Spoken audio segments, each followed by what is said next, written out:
Next है Nigeria की body wall. तो बॉडी वॉल के डायग्राम के ऊपर आते हैं, हम यहाँ से इसको डिस्कस करते हैं।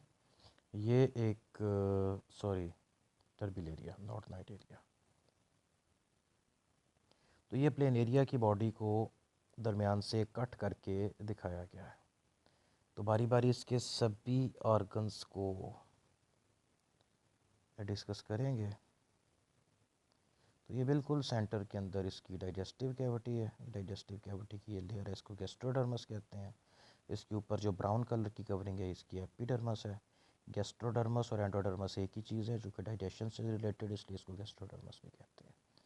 ये इसकी बॉडी के अंदर इसके रिप्रोडक्टिव सिस्टम का पार्ट है, जो इसके स्पर्म डक्ट्स हैं। ये इसके टेस्टिस हैं, ये इसकी नीचे वाली साइड है। इसके अंदर ये जो रेप्टाइड सेल, फ्लेम बल्ब और ग्लैंड सेल, ये डिफरेंट किस्म के ग्लैंड्स होते हैं जो कि म्यूकस वगैरह और सेक्रीशंस पैदा करते हैं, जिससे ये किसी भी सरफेस के ऊपर इजीली ग्लाइड कर सकते हैं। दरमियान में जितनी भी खाली जगह नज़र आ रही है आपको, जो हल्के येलो कलर की है, ये मीज़ेनकाइम है। उसके बाद इसकी लोअर एपिडर्मस है, और इसकी लोअर एपिडर्मस के ऊपर भी बारीक बारीक सीलिया होते हैं जिनसे पानी में तैरते हैं। ये एपिडर्मिस के नीचे इसकी बेसमेंट मेम्ब्रेन होती है। ये इसके अंदर नर्व कॉर्ड है, इधर भी होता है, इधर भी होता है। ये ओविडक्ट हैं, यानी कि एक्स को ट्रांसफ़र करने वाली ट्यूब्स होते हैं। जिसकी डॉर्सल सरफेस यानी कि ऊपर वाली है, ये इसके अंदर यॉक ग्लैंड्स होते हैं। ये इसके रिप्रोडक्टिव सिस्टम का पार्ट है। आगे प्लेन एरिया का जब रिप्रोडक्टिव सिस्टम आएगा तब आपको इसका आइडिया हो जाएगा। ये इसके अंदर एक्सक्रीटरी पोर है जो कि इसके नेफ्रीडिया का हिस्सा होता है। इसके अंदर डोर्सोवेंट्रल मसल्स होते हैं जो बॉडी में ऊपर वाली साइड पे और नीचे वाली साइड पे होते हैं। सर्कुलर मसल्स हैं जो बॉडी में ऐसे सर्कल की फॉर्म के अंदर होते हैं। लॉन्गिट्यूडनल मसल इसकी बॉडी में पूरी लेंथ में ऐसे लंबाई की फॉर्म में होते हैं। और ये पैरेन्काइमा के सेल्स हैं जो कि इंडिविजुअली नज़र नहीं आ रहे, लेकिन ये जो पैरेन्काइमा लेयर होती है उसके अंदर पाए जाते हैं।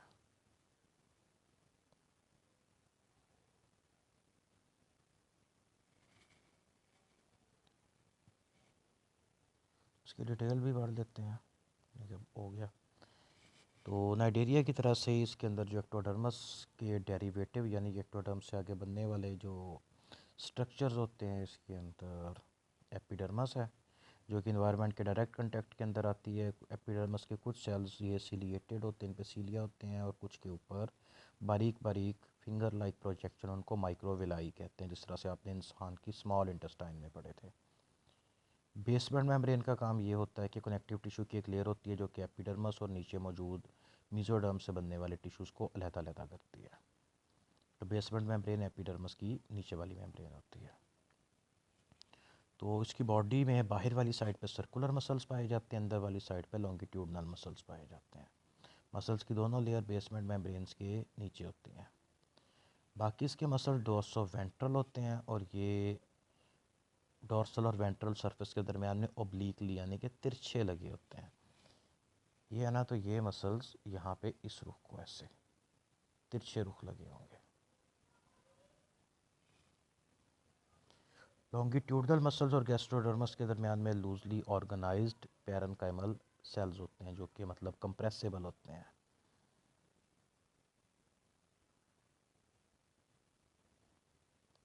तो सबसे अंदर वाली जो टिश्यूज़ की लेयर होती है ये मीजो एंडोडर्म से बनने वाली गैस्ट्रोडर्मस होती है। सेल्स की एक सिंगल लेयर से मिलकर बनती है जो कि डाइजेस्टिव कैविटी को सर्कुलेट करते हैं।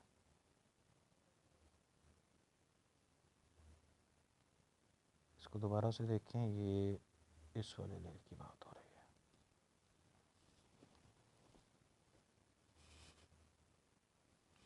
तो गैस्ट्रोडर्मस का काम ये होता है, डाइजेस्टिव एंजाइम सेक्रीट करती है, और उसके बाद जो डाइजेशन के बाद सिंपलर कंपोनेंट्स में ब्रेक डाउन हुई फूड है उसको एब्जॉर्ब भी करती है। बॉडी वॉल की निचली तरफ कई तरह के ग्लैंड्यूलर सेल्स पाए जाते हैं जो कि एपिडर्मस से ही बनते हैं। इसके अंदर रेप्टाइड्स आते हैं, रॉड की शेप के सेल्स होते हैं जो कि स्वेल हो जाते हैं, इनसे म्यूकस रिलीज़ होता है और एनिमल के इर्द गिर्द म्यूकस की एक लेयर बन जाती है जो कि कवर की तरह से काम करती है, और ये इसको दूसरे एनिमल्स का शिकार बनने से बचाती है, और इसको डिहाइड्रेट और डेसिकेट यानी कि सूख के मरने से भी बचाती है।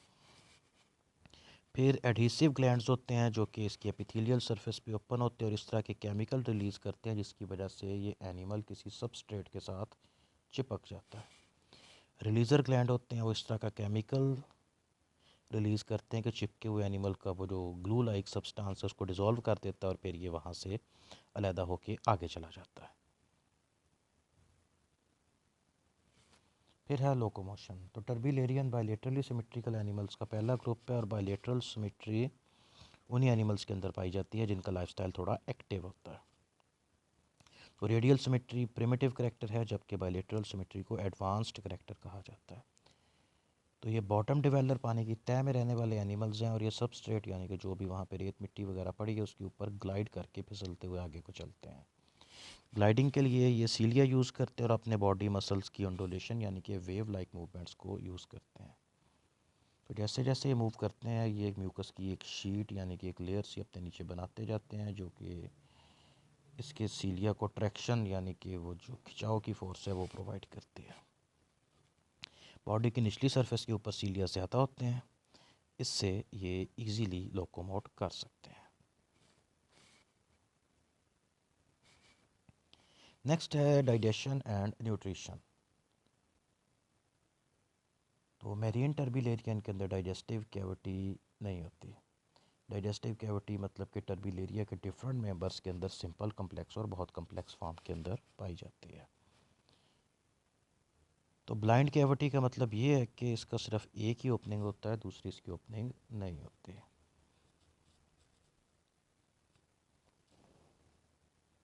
तो ये डिफरेंट तरह की इनके अंदर जो डाइजेस्टिव कैविटीज़ पाई जाती हैं वो आपके सामने बनी, इनको बारी बारी डिस्कस करते हैं। इसके अंदर बाहर एनिमल है और अंदर ये जो ग्रीन कलर से बने हैं ये इसके डाइजेस्टिव सिस्टम या डाइजेस्टिव कैविटी को शो करते हैं। सबसे पहले आता है ए सीला। ए सीला के अंदर कोई भी फेरेंक्स या डाइजेस्टिव कैविटी नहीं। बी के अंदर आता है मैक्रोस्टोमाइडा। ये जो नाम लिखे हुए हैं ये क्लास टर्पिलेरिया के आगे ऑर्डर्स हैं। इसके अंदर सिंपल किस्म का फेरेंक्स है और सिंपल सी डाइजेस्टिव कैविटी है जिसके अंदर कोई भी किसी किस्म की ब्रांचिंग नहीं है। सी के ऊपर है लसीथो एपिथेलियटाटा। इसके अंदर एक सिंपल किस्म का फेरेंक्स है, ये जो आपको ऊपर बना नज़र आ रहा है थोड़े गहरे कलर में ये वाला, और इसकी डाइजेस्टिव कैविटी है तो काफ़ी बड़ी लेकिन इसके अंदर ब्रांचिंग नहीं है। उसके बाद डी के ऊपर है ट्राइक्लेटाइडा। इस ऑर्डर के अंदर एक्सटेंसिवली ब्रांच डाइजेस्टिव कैविटी पाई जाती है ये वाली, और फेरेंक्स भी मौजूद है। तो ये जो दरमियान वाली ये ट्यूब है ये बॉडी से अंदर बाहर भी आ जाती है, इससे शिकार को पकड़ के अंदर ले जाते हैं। इसको प्रोट्रूसिबल फेरेंक्स कहते हैं और ये उसके बाद इसकी डाइजेस्टिव कैविटी है जो मोटी ट्यूब्स हैं और ये बारीक बारीक उसकी ब्रांचेस हैं। और लास्ट के ऊपर पॉलीक्लेडाइड है जिसके अंदर फेरेंक्स भी है और डाइजेस्टिव कैविटी की जो ब्रांचेस हैं ये बॉडी के अंदर हर हिस्से तक पहुंचती हैं। यानी कि टर्बिलेरिया के अंदर बिल्कुल सिंपल से लेके ए वाले से लेके ई वाले तक इंतहाई कम्प्लेक्स किस्म की डाइजेस्टिव कैविटीज़ मौजूद होती हैं।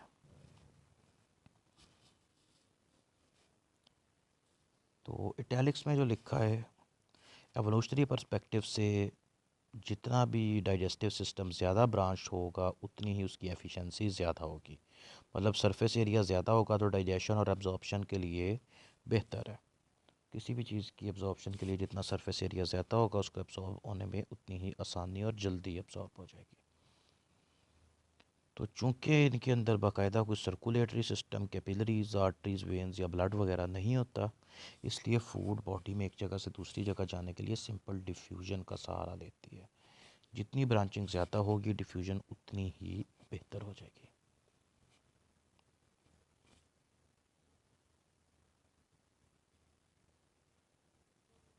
तो टर्बिलेरिया के अंदर जो फेरेंक्स है इंजेस्टिव ऑर्गन यानी कि फूड निगलने वाले ऑर्गन का काम करता है। कई तरह की होती है, सिंपल सिलिएटेड ट्यूब से लेके कम्प्लेक्स ऑर्गन जो कि मसल लेयर के फोल्ड होने से बनता है। लेटर यानी कि जो बाद वाला मसल लेयर के फोल्ड होने वाला ऑर्गन है इसका जो फ्री सिरा होता है ये कवरिंग के अंदर होता है, इसको फेरेंजियल शीथ कहते हैं और ये उसको अपने माउथ से बाहर निकाल के जिस तरह हाथी अपनी सूंड से कोई चीज़ पकड़ता है ये किसी दूसरे छोटे एनिमल को पकड़ के निकल लेते हैं। तो कई टर्बिलेरियन जिस तरह से जो कॉमन प्लेन एरिया है ड्यूजीसिया ये कार्निवोरस होते हैं और छोटे साइज़ के ज़िंदा इनवर्टिब्रेट्स को पकड़ के खाते हैं, या फिर ये बड़े साइज़ के जो डेड एनिमल्स हैं उनके ऊपर फीड करते हैं। स्कैवेंज होता है मुर्दाखोरी करना। कुछ इसके अंदर से हर्बीवोरस होते हैं और ये पानी में मौजूद ग्रीन या ब्राउन एल्गी को खाते हैं, जो कि पत्थरों वगैरह के ऊपर उगी होती है, उसको ऊपर से खुरच के खा लेते हैं। इनके हेड रीजन के ऊपर सेंसरी सेल्स यानी कि कीमो रिसेप्टर्स पाए जाते हैं, जिससे ये अपनी फूड यानी कि जो फूड के अंदर मौजूद केमिकल्स हैं उनको फासले से डिटेक्ट करके उधर को चले जाते हैं और फूड को खा लेते हैं। तो ये एक कॉमन टर्बिलेरियन यानी कि जो ड्यूजीसिया कॉमन प्लेन एरिया होता है, ये उसकी बात हो रही है। ये इसके आई स्पॉट्स होते हैं, ये इसकी साइडों पे ऑरिकल्स होते हैं जहाँ पे इसके सेंसरी रिसेप्टर्स होते हैं। ये इसकी ऊपर वाली डोर्सल साइड है और ये इसकी वेंट्रल साइड है जहाँ पे इसका माउथ खुलता है। इसने फेरेंक्स अपना बाहर को किया हुआ है। तो ये अब ग्रीन कलर से दिखाया गया, यही इसका फेरेंक्स जो यहाँ पे बाहर आया हुआ है, और उसके बाद इसका डाइजेस्टिव कैविटी है और उसकी आगे ब्रांचिंग है।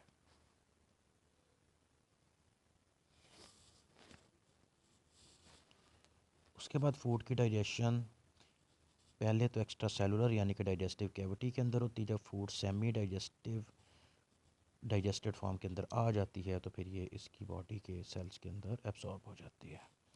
फेरेंजियल ग्लैंड्स जो होते हैं ये डाइजेशन के लिए एंजाइम्स रिलीज़ करते हैं ताकि फूड को सिंपल डिफ्यूजेबल यूनिट्स के अंदर तोड़ा जा सके।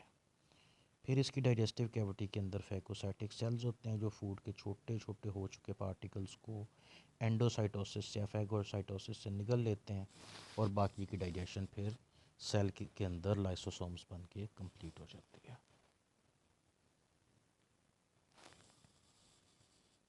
उसके बाद एक्सचेंज विद इन्वायरमेंट। तो टर्बिलेरिया के अंदर कोई भी रेस्पिरेटरी ऑर्गन नहीं होता। रेस्पिरेशन के लिए ऑक्सीजन से सांस लेते हैं, कार्बन डाइऑक्साइड बाहर निकालते हैं। उस काम के लिए सिंपल डिफ्यूजन इस्तेमाल होती है और बॉडी के सभी सेल्स के थ्रू ये काम कर सकते हैं। मेटाबॉलिक वेस्ट जो कि नाइट्रोजनस वेस्ट है वो अमोनिया की फॉर्म के अंदर होता है और उसको ये डिफ्यूजन के थ्रू बाहर पानी में रिलीज़ कर देते हैं। उसके बाद है ऑस्मो रेगुलेशन। तो मेरीन इन्वायरमेंट के अंदर जो टर्बिलेरिया पाए जाते हैं उनकी बॉडी में साल्ट और वाटर की कंसनट्रेशन वही होती है जिस जो उस पानी की होती है जिसमें वो रह रहे हैं। मतलब ये है कि ये अपने इन्वायरमेंट के मुताबिक आइसोटोनिक होते हैं, इसलिए इनको साल्ट और वाटर का बैलेंस मेंटेन करने की ज़रूरत नहीं पड़ती।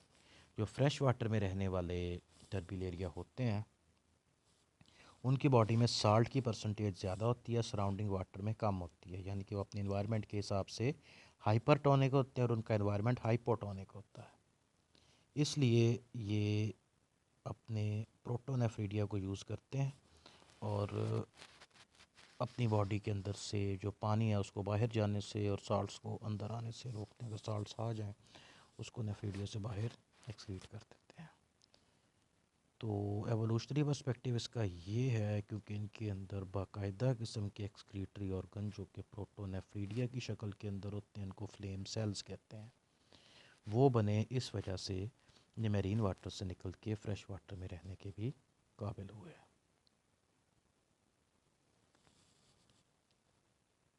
तो इसका जो प्रोटोनेफ्रीडिया या फ्लेम सेल है इसकी डायग्राम पे जाते हैं, वहाँ से आपको मैं समझाता हूँ। तो इनकी बॉडी के अंदर ये हर जगह पे ट्यूब्स का एक नेटवर्क है, ये इसकी डाइजेस्टिव ट्यूब्स के अलावा है। ठीक है, यहाँ पे हर एक के सिरे पे जो सेल्स इनको फ्लेम सेल कहते हैं। एक फ्लेम सेल को इस तरह से बड़ा करके दिखाया गया ये डायग्राम के अंदर। होता ये है कि इसके अंदर सीलिया का एक गुच्छा पाया जाता है जो कि बीट करता है, मतलब कि हिलता रहता है। इसके हिलने की वजह से ऐसे नज़र आता है जैसे मोमबत्ती का शोला हवा में हिलता है, इसलिए इसका नाम फ्लेम सेल रखा गया। इसके बीट करने की वजह से यहाँ पे नेगेटिव प्रेशर जनरेट होता है और इसके इर्द गिर्द जो सर्कुलेटरी फ्लूइड इसका होता है वो ये कट्स यानी कि फेनेस्ट्रेशन के थ्रू इस ट्यूब के अंदर जाता है और फिर यहाँ से नेफ्रीडियो पोर जो कि एक ओपनिंग होती है उससे बाहर चला जाता है।